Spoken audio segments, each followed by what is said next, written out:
بسم اللہ الرحمن الرحیم۔ اللہ کے نام سے شروع جو بڑا مہربان نہایت رحم والا ہے۔ حضرت علی رضی اللہ تعالی عنہ نے فرمایا، علم ایسا خزانہ ہے جو خرچ کرنے سے ختم نہیں ہوتا بلکہ زیادہ ہوتا ہے۔ حضرت علی رضی اللہ تعالی عنہ نے فرمایا، دنیا مسافر خانہ ہے مگر بدبختوں نے اپنا وطن بنا رکھا ہے۔ حضرت علی رضی اللہ تعالی عنہ نے فرمایا، ہر شے کی زکوٰۃ ہے اور عقل کی زکوٰۃ نادانوں کی باتوں پر صبر کرنا ہے۔ خندہ رویے سے پیش آنا سب سے پہلی نیکی ہے۔ جو شخص خود اپنے نفس کی اصلاح نہیں کرتا وہ دوسروں کے حق میں کبھی مصلح نہیں بن سکتا۔ جس شخص کی امیدیں چھوٹی ہوتی ہے اس کے اعمال بھی درست ہوتے ہیں۔ صاحب علم اگرچہ حقیر حالت میں ہو اسے ذلیل نہ سمجھو بے وقوف، اگرچہ بڑے درجے پر ہو اسے بڑا مت خیال کرو۔ نیکی پر غرور کرنا نیکی کا اجر ضائع کر دیتا ہے۔ زیادہ علم والے سے علم سیکھو اور کم علم والوں کو سکھاؤ۔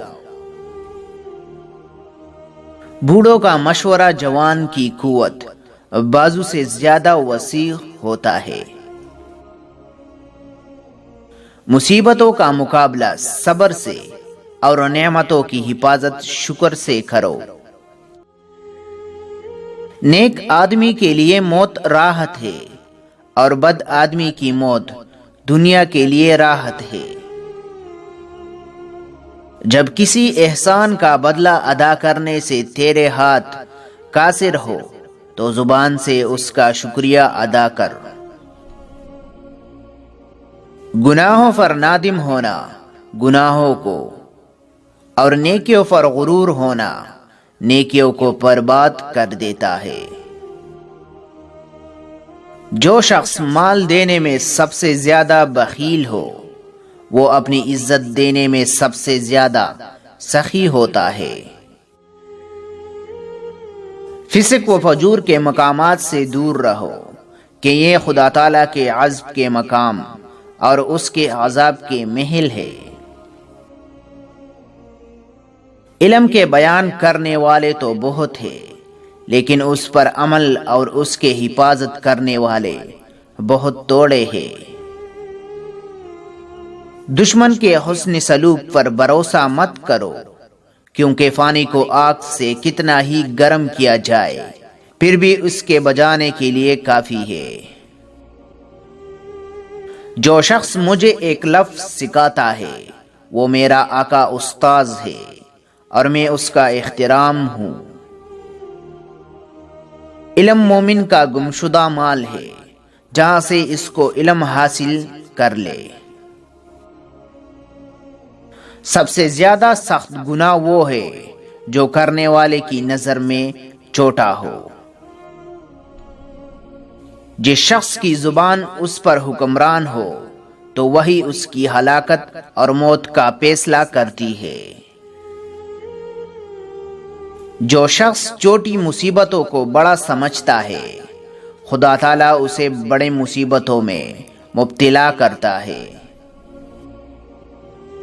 جاہلوں کی صحبت سے پرہیز کرو ان سے دور رہو کیونکہ بہت سے جاہلوں نے عقل مندوں کو ہلاک کیا ہے۔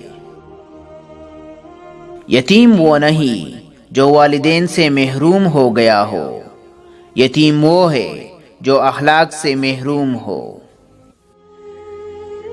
کتاب اہل علم کا باغ ہے، مطالعہ اس کی سیر اور حکمت اس کی لگائی ہوئی خوشبو ہے۔